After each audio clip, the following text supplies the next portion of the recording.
I really believe that when we are honestly, fully present with someone, it's transforming, that it changes us. That to me is like one of the most intimate of experiences.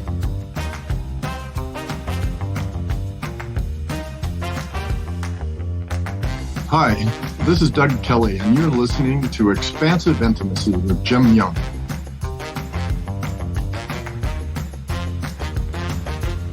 Welcome to Expansive Intimacy. I'm your host, Jim Young, and I'm on a quest to help men like you and me discover how to apply intimacy to unlock new, expansive versions of success in your relationships, your work, and your life. With each episode, we'll take another deep dive into the intimacy toolkit to show you how you can enhance your emotional intelligence, leadership abilities, and relationship skills. So settle in and open up, because it's time to get intimate. Hey folks, welcome to Expansive Intimacy. I'm your host, Jim Young. A couple of years ago, when I was starting to write my book, Expansive Intimacy, How Tough Guys Defeat Burnout, I knew that intimacy served as an answer for the mounting, complex set of stresses that cause burnout in our society, and in particular ways for men. I had also done some of my own organic work around intimacy content, a men's intimacy minute video series on YouTube that you can still find, and some other things. But I realized that there was some more solid research-based knowledge on intimacy that I wanted to gain. And I pretty quickly found a resource that turned out to be amazing. That resource is a guy named Doug Kelley. He's a former professor, or a professor emeritus of communication at Arizona State University. And I came across a TED Talk that he did some years ago on intimacy, and it really piqued my interest. I ended up picking up his book, Intimate Spaces, A Conversation About Discovery and Connection, and really learning a ton. Doug had a long career as a researcher and a teacher on how relational partners can treat one another humanely through their responses to hurt and struggle, and how they can experience intimacy and love. He's done some in-depth studies on intimacy, and I was thrilled to be able to interview him for my book, as well as learn from his own writing and teachings. In this week's conversation, Doug joins me to step into the space of expansive intimacy, where we talk about discovery and connection, the two foundational aspects that he found sat at the root of building intimacy. We also get into mindfulness and the role of gender on intimacy, and how touch can show up in intimacy, and our attachment styles. Really just a wealth of information. I'm excited to bring Doug out to our audience. So let's go ahead and welcome him onto the show. Hi, Doug. So good to see you again. Thanks a lot for taking some time to come onto the show. Yeah, great to be with you. Very excited to talk about the things we'll talk about today, wherever that goes. Yeah, and as listeners have probably already heard in the intro, you're one of the people who's helped inspire some of this work for me. So I'm just really grateful to get a chance to dig deeper into a conversation about intimacy with you. And starting with the question that I always ask my guests, how do you define intimacy? Well, we were joking about that a little bit earlier, since I have a book out about it and 200 pages, but that's pretty typical of me in terms of how I define something. Nothing is succinct and concise. And I find concepts like intimacy to be so complex that definitions of them for me fall short oftentimes. So what I'm really drawn to is talking about frameworks, like what constitutes intimacy? What are the components of intimacy, if we want to use that kind of language at times, or what metaphors make sense for intimacy? And so, for me, intimacy, which I've been looking at one way or another for 25, 30 years, really involves two elements. One of those elements is I call discovery. And that really comes from an idea that's been in the psychological literature for a long time about giving people access to you. And some of my own work came out of privacy work, where people were studying access in terms of giving people access to you as a private space.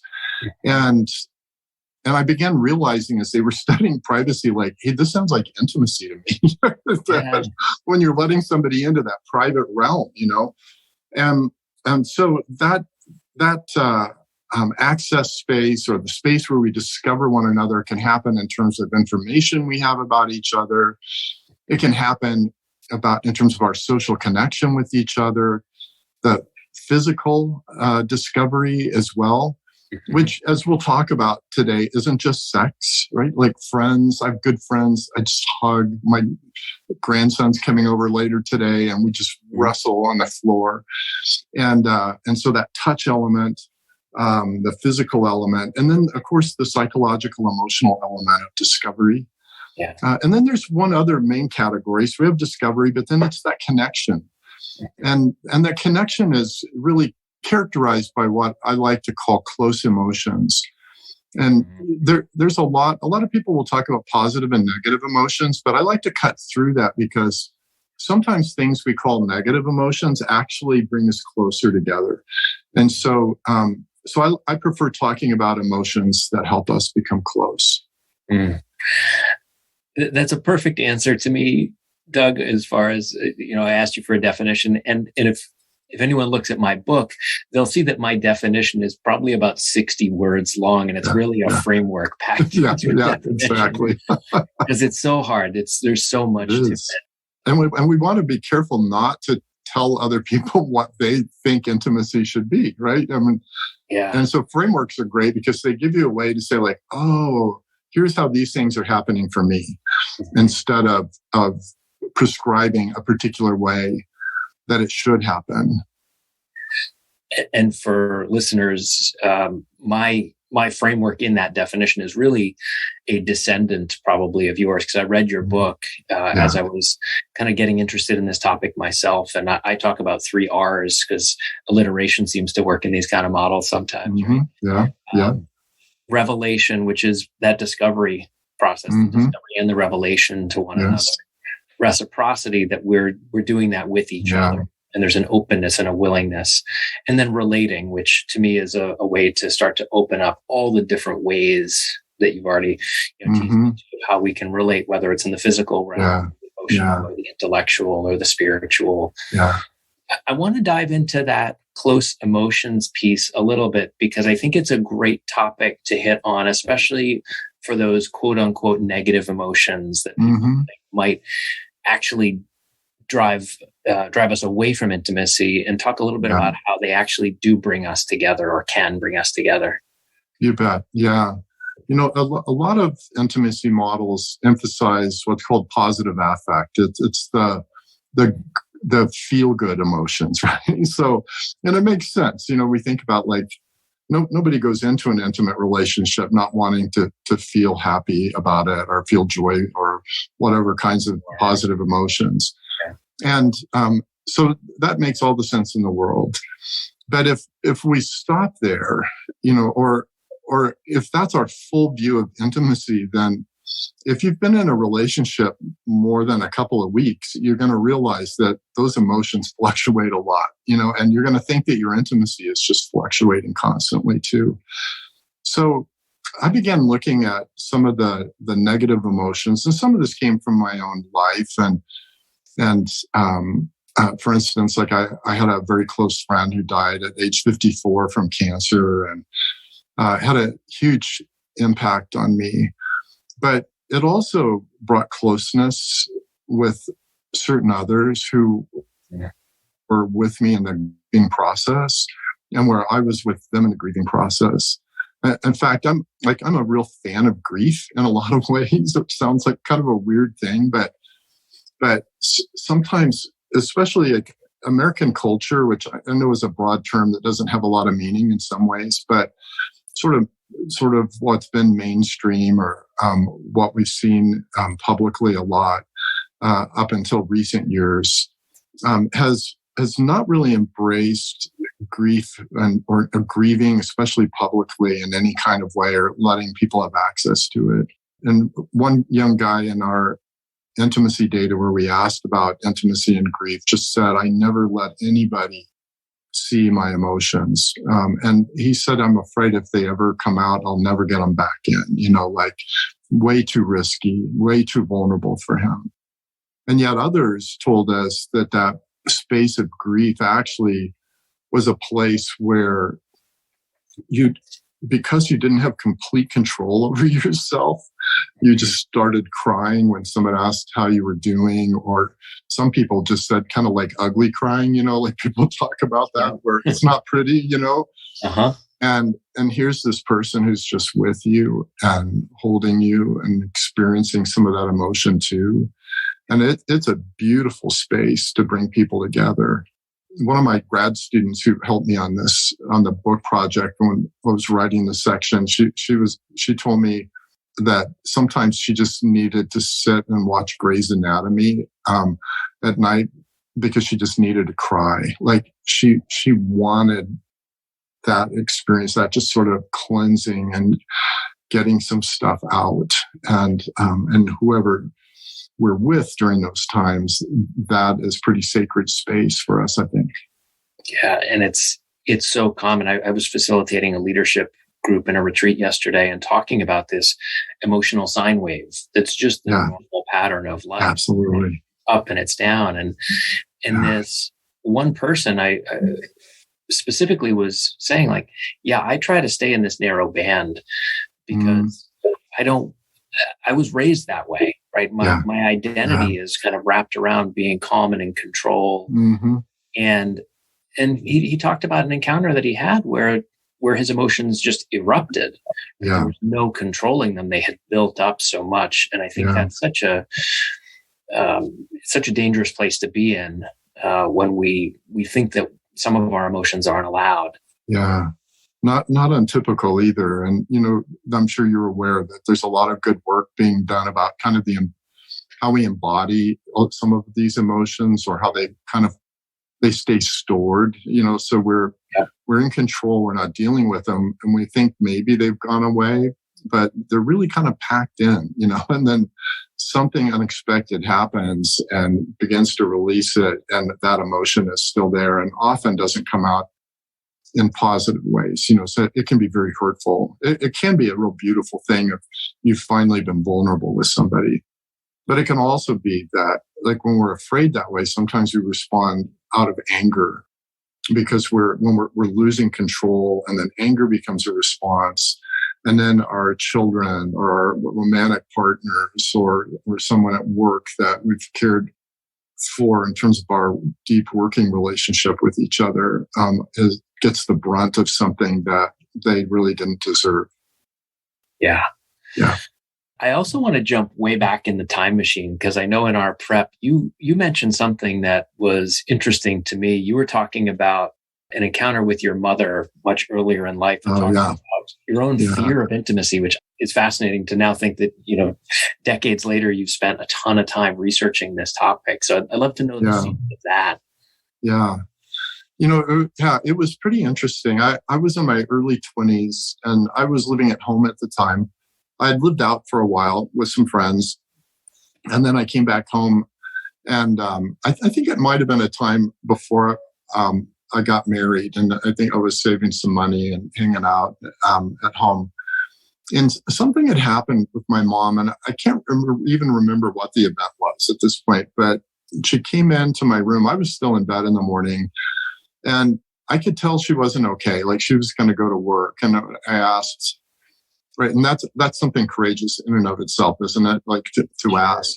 How are you really? Oh my gosh. Yeah. Yeah. And so we have this, like, I like to call them emotional windows that we crawl through. Mm. And I don't like to call them emotional doors because usually they're not open that far. Usually it's just open a crack. And I like the image of coming up to it. You know how you go through a window, like you put one leg through and then you kind of scooch through. Yeah, it is. It is, and you don't know if you're going to get hung up, halfway through. And I am stealing that. Thank you. Yes, yeah. So it's, but so I did. I asked her if everything was all right, Mm.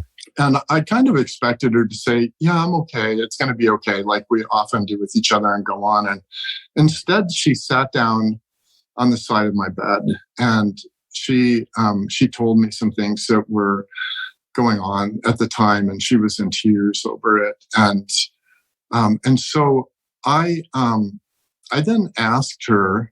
I was at a place in my life where I did this fairly often, where I would just ask people who were hurting sometimes, like, could I just pray for you before you go to work? Mm-hmm. And for anyone out there who's ever prayed with someone else in that kind of setting, it's pretty intimate. And I just didn't realize that. And she said, yeah. And then she reached over and grabbed my hand. Mm. And when she did, my first response was to pull it away. Mm. And it took me by surprise. I did some prayer for her, and she was thankful and gave me a kiss and went on her way. And then I was dealing with, what was that about? Because my mom and I were really close with each other. But there was something about that moment. And interestingly enough, I was talking with a friend just the other day, and she's around early 40s, I guess, and is dating right now. And there's this person that she's really liked, and it's really terrific, but she doesn't kind of have the emotional feelings that she wishes she did in the relationship. And she had a little something on her eyelash, and he just said, oh, hang on a second. And he just that gentle little touch. And what she told me was, it felt so intimate. It was all she could do to stay in, to stay in that space. And I thought, oh my gosh, it's like with my mom, what's going on? Because she really likes this guy. But there was something about that little motion and the face, right? Just touching that felt so close and so intimate. And that was the case with my mom and me. We'd give each other a hug, kiss on the cheek kind of thing, and you kind of get used to that. It's perfunctory sort of. Kind of rote, yeah. Yeah. And then all of a sudden here was just this moment of just holding my hand while she was hurting. That was into a realm that I hadn't gone into with her before. A shock to the system of sorts.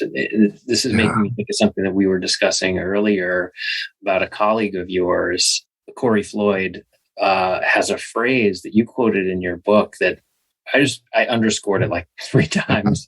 Yeah. And it just is so striking, of affection hunger. Yeah. And that this place where we are so empty, perhaps, and it could, I could imagine affection being a shock to the system in a moment like that it could. Yeah. I'd love for you to share a little bit more about what you understand about affection hunger, because I see it as an issue in the people that keep coming into my practice. Yeah. Well, Corey, professor at University of Arizona in communication, he has just some great work that's primarily around affection. And so this sense, this hunger that we have to experience affection, which can be through words and such, but it's often through touch. A lot of his work is on touch, and is very powerful. And that there is, we're created for this. Right? We can go back and basically look at the human birth process and the kinds of hormones that are released that facilitate bonding and connection. A lot of work being done on attachment theory, the attachment that goes on through that process with the mom or whoever's carrying the child. And so that's happening. But then other than elephants, there might be some other mammal that beats us out. But, we just have one of the slowest maturation processes that there is, of mammals. And you're required to be in close contact with your parents, in particular, and before we had all the formula and everything else, right? Like it was mom that was the only food source for this child probably for a couple of years. And those are bonding times that are happening. And so built into our very system is this need for touch, this need we're social animals, right? To be with others. Our language development is a social process. So as we grow older, depending on what that early stage was like, we either continue to find that affection in very healthy ways, and it seems plentiful to us. And that's one of the ways that we fall into what's called secure attachment, where we learn we have this kind of healthy sense of attachment, or it's scarce, or it's irregular, or it's just not there at all. And yes, yeah. And then we find ourselves oftentimes dealing with relationships in ways that are less healthy, where we're either clinging to so that we don't lose that sense of affection and closeness, or we find other ways to supplement it because we learned early on that the only way to protect ourselves was to find other sources that could basically cover that need, if you will, kind of cover it over. I had a neighbor in Seattle when I lived up there who went through a divorce in his late 40s, maybe he was 50. And then I hadn't seen a lot of him for a while. And then he came over to my front yard one day and he'd been dating this other woman. And he said, "Hey, I'm in a new relationship and so much healthier." And he said, after the divorce, I started doing some work and I found, it just started talking about, I grew up in an abusive household, and that whole part of me, I just learned to shut it off to protect myself. And I just killed my first marriage because it wasn't available. It was too frightening for me. And I've just begun to learn to open that space, that place of discovery where he could discover her and she could discover him. And he said, it's like, I'm finally happy. I finally found his way into that place. So I think that's the hunger, that desire we have. And if we don't know that that's operating, we can find ourselves making unhealthy choices, either in relationships or through substances or workaholics or whatever it is, that, finding ways to replace that. Some way to distract from that. Yeah. To keep ourselves sated in some other way. That's right. Yeah. Yeah.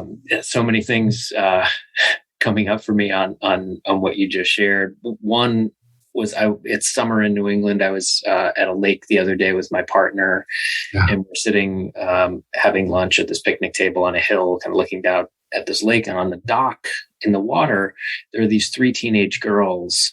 I don't know. I'm guessing they're 14, 15, maybe. Yeah. And they are practically lying on top of each other. Yeah. Yeah. Cuddling. It was almost like snakes kind of like crawl all over each other, and they had no concern about being in contact and having that sort of physical affection. And I know when I was interviewing you around my book, I was asking you about some of the data you have and all the research that you did over the years, and I believe you indicated that gender wasn't a variable that you collected or analyzed. And so I know it's not necessarily from a scientific perspective, but I'm curious from your experience of growing up as a man in this culture, where do you see these dynamics that I think keep boys away from affection with each other, and what kind of pain that's creating? Yeah. Well, it's a great question. And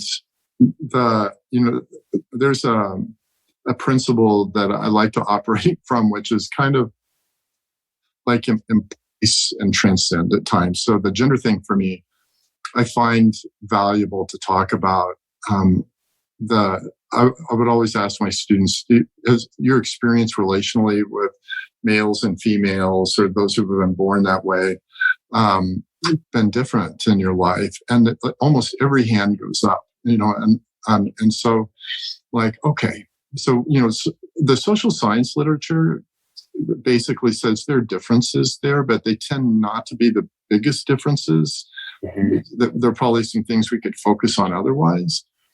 But but I think that a lot of the gender issues related to these can be really useful to us because people will resonate with different aspects of them. There are aspects in my relationship with my wife that do really fit kind of male stereotypes, and knowing that, it kind of helps me process whether those things are working in our relationship or not working.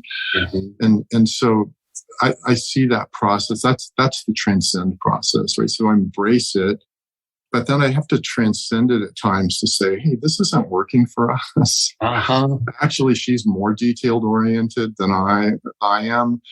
And she's actually stronger and more competitive than I am in some ways. and so like, we're just the opposite of some of the stereotypes in those ways. But it all gives us space to talk and negotiate. That's a long intro, and before I answer the question, but yeah, it's good.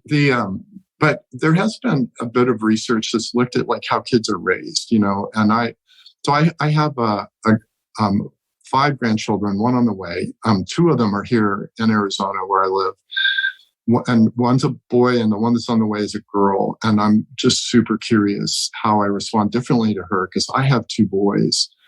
And my boys, I socialized by tackling, pushing them over when they walked by me, just tons of physical play with them, with just really fun stuff. My dad did that stuff with me. I've passed it on. I'm watching my son do it with his kids. And so I see that. And we've been talking about like when I have this little girl that's there, and I don't know how they're going to dress her, but if she's in a little dress or something, am I going to just, like, if she walks by, just push her over with my foot, I don't know. That might be really jarring for her based on what she's experienced. Yeah. Whereas for the boy, maybe not.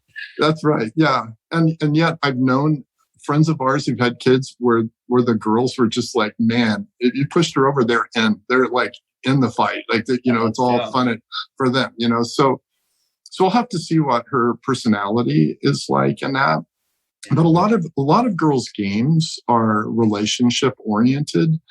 They're dolls. They're houses where you do life and you do relationship stuff. And a lot of boys' games are things where you shoot things and hit things and blow things up. Yeah. So there are girls that do those things also, and there are boys who like to do the others, of course. But we see a lot of those stereotypes being played out in lots of ways, although there's been some changes in our culture. So it's a shame, that my son that's here, he's very affectionate. If I was laying on the couch and he walks in today, he might just walk straight over and just lie down on top of me. He's very physical, really likes affection, will just kiss you goodbye, And my older son, not as physical that way.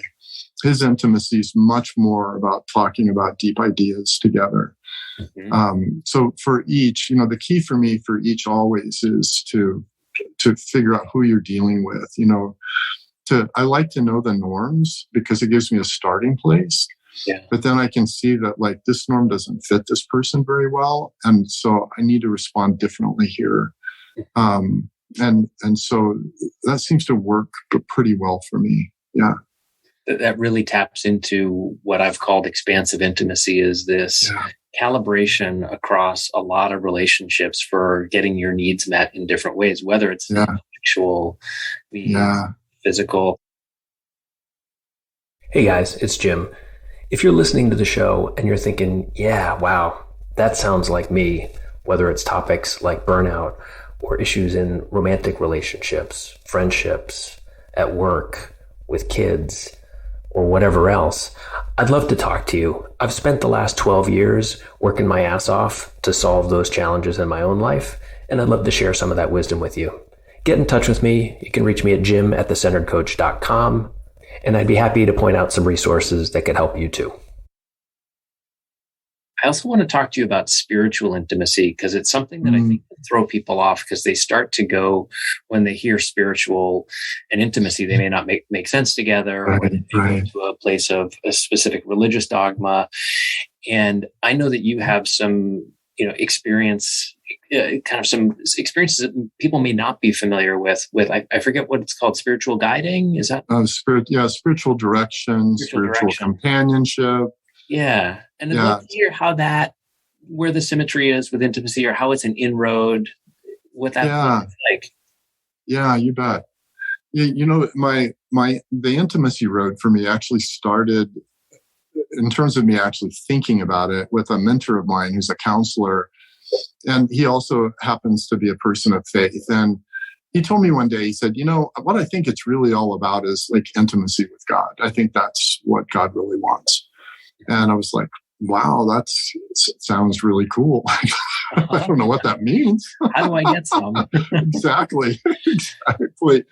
And I think a lot of people actually kind of respond to this idea, or certain religious traditions talk about being in relationship with God, or prayer is talking to God, or if you're not a God person, you might still talk to the universe, or talk to whatever you're hoping this benevolent power is, or something, whatever it is that's out there, right? Being raised as a Christian, I would receive the body of Christ. Yes, absolutely. How much more intimate can we make a metaphor? It's very intimate, and in fact, when Jesus said that, hey, this is my body, that's being sacrificed, people have a hard time. He said, like, I'm the bread of life. They had no idea what he was talking about.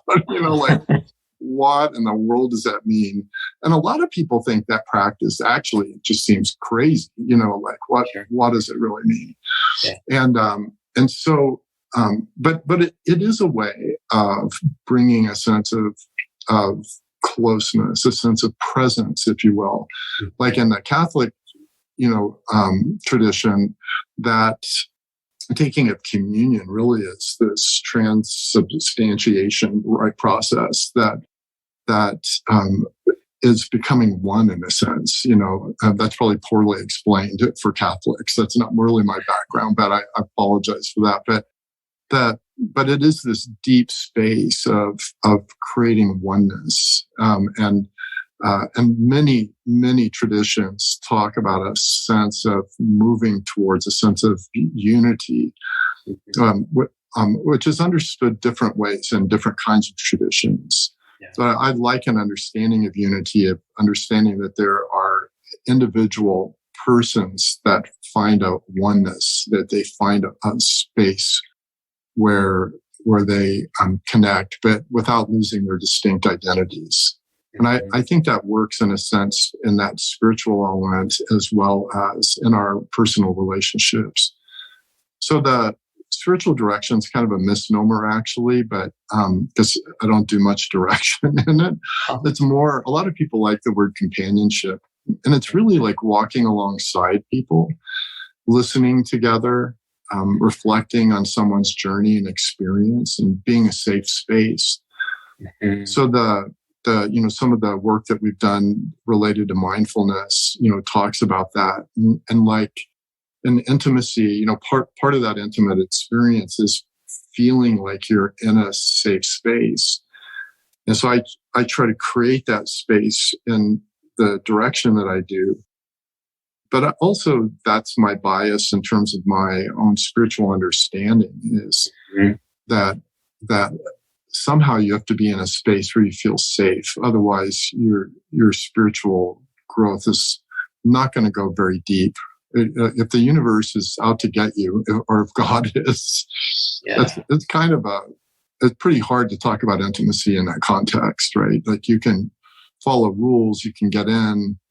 Maybe you can get into the club, or you can whatever it is, right? But do I really belong here? Does this feel intimate to me?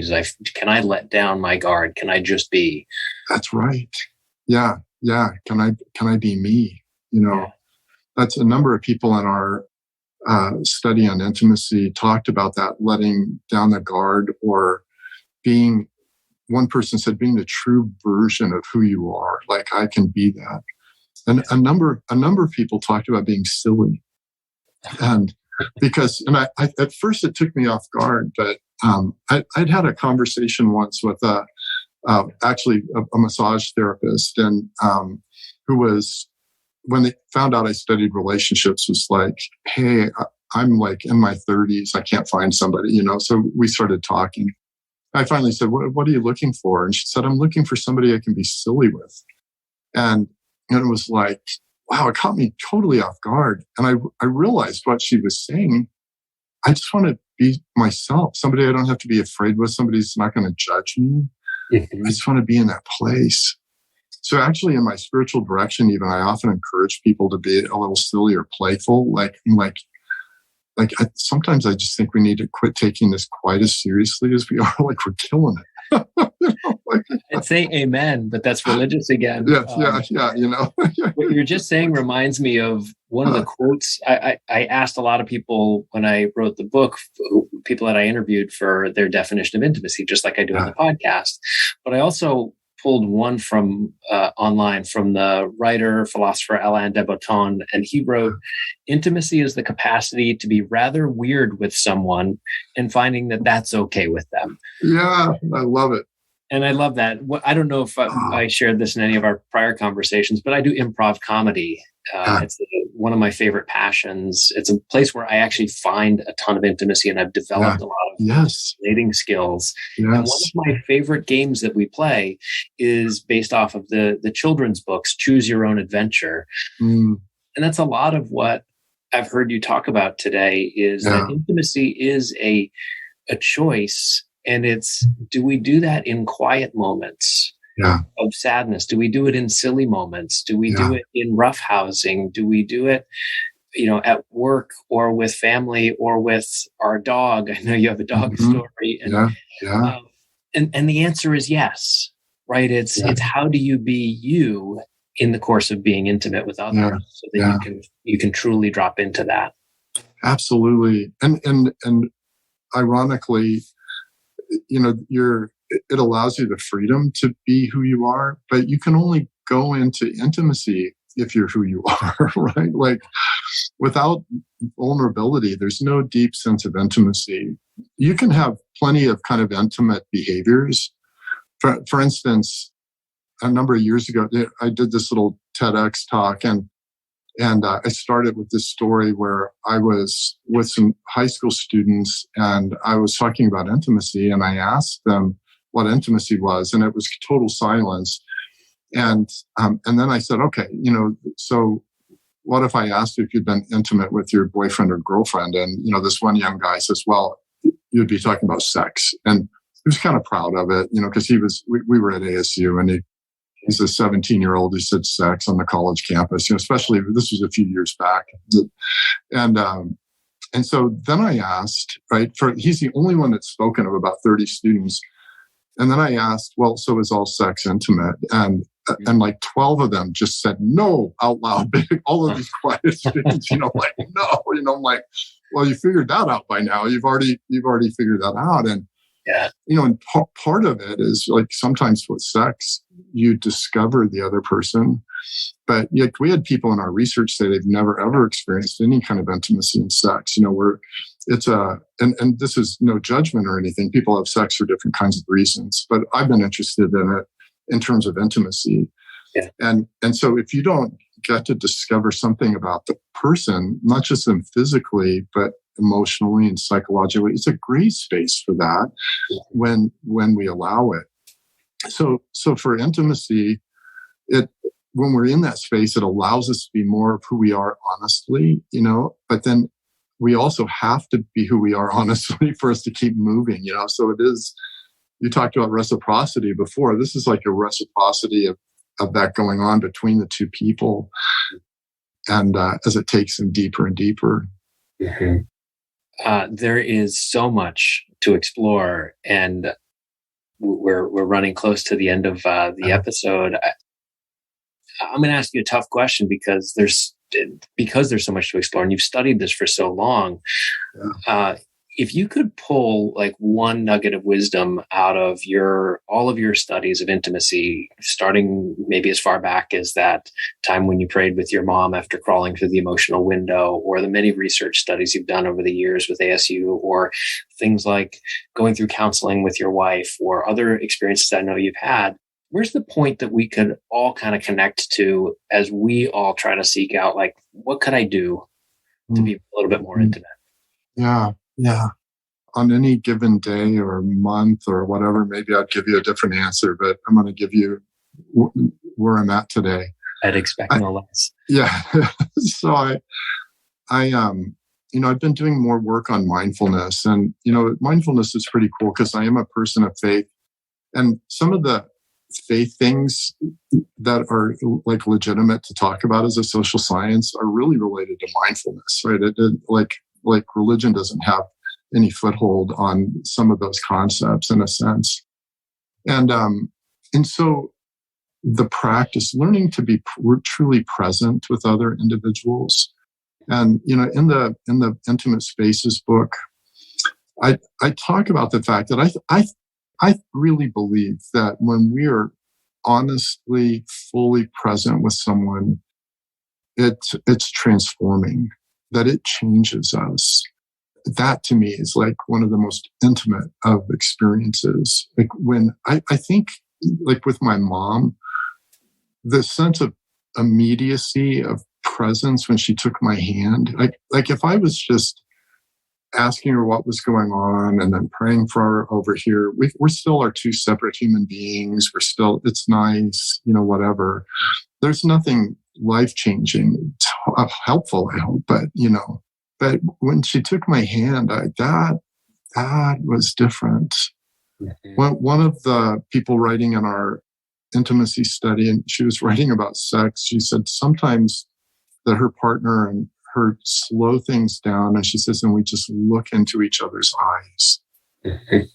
Oh, when I read that, I took my breath away almost. So vulnerable. But it is vulnerable. It's so hard, right? Much easier to keep that all and just sort of play and fun or whatever, however you experience it, without, it feels so close. Fully naked, right? Oh, it does. Physically naked, emotionally naked, spiritually naked. Ugh. That's right. And maybe you've learned to get physically naked with people, and you kind of can do that okay now without feeling too uncomfortable about it, or maybe you feel really comfortable with it. But that seeing inside, they say the eyes, the gateway to the soul, right? You're like, that just sounds absolutely frightening in some ways.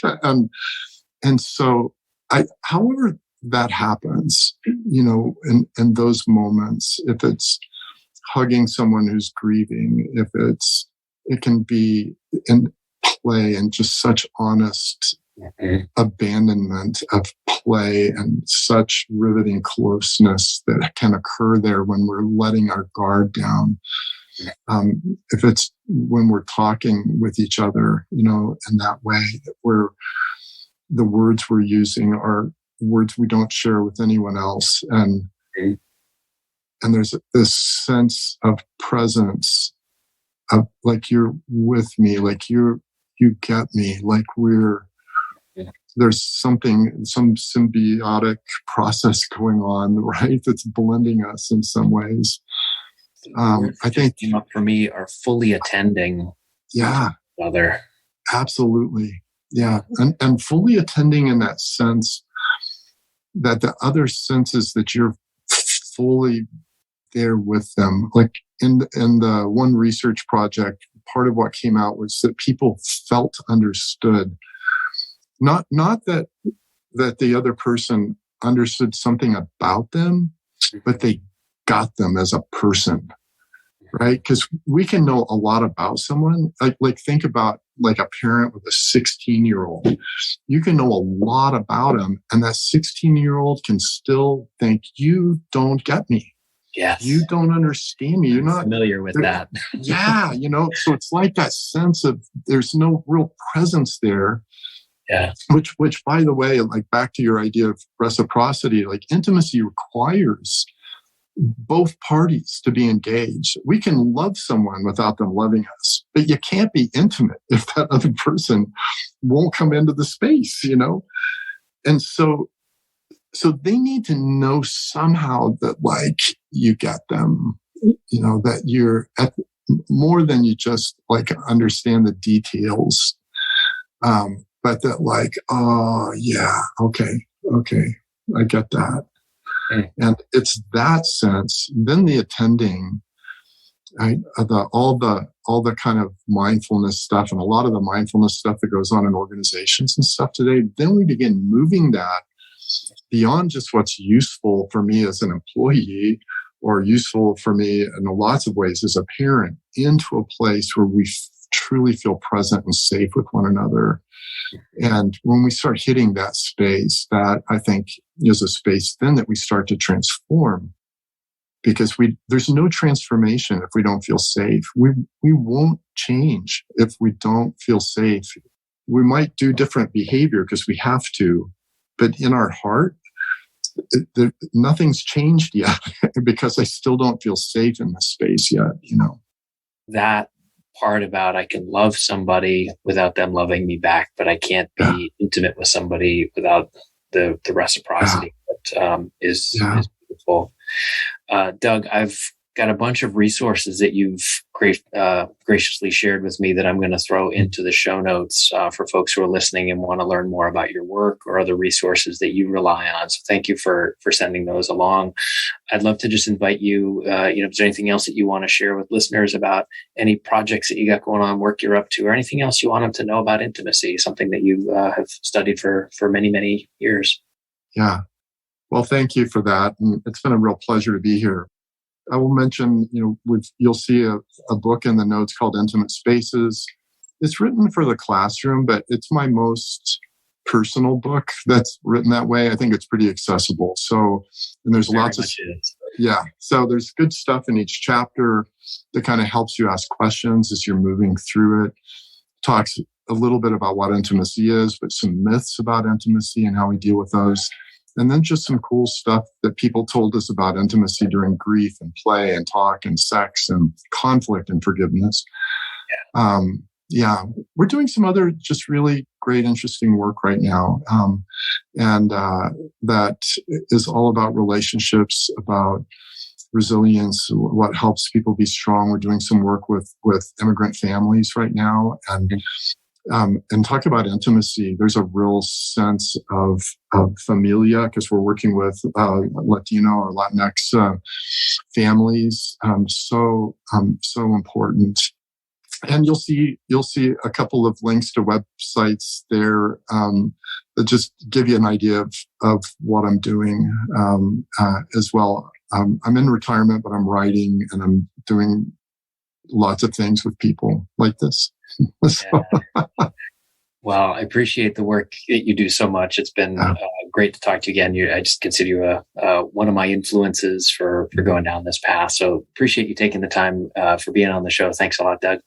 You bet. Absolutely. Yeah. And like, kudos to you and Hazad just for the work that you're doing and taking this very kind of non-traditional approach that I know it's broader than the workplace and what you're doing, but that's one of the applications for you. And it's such it's just so great to begin transforming, continue to transform a space that has been disruptive to a lot of people in terms of their own sense of self and their relational lives at times.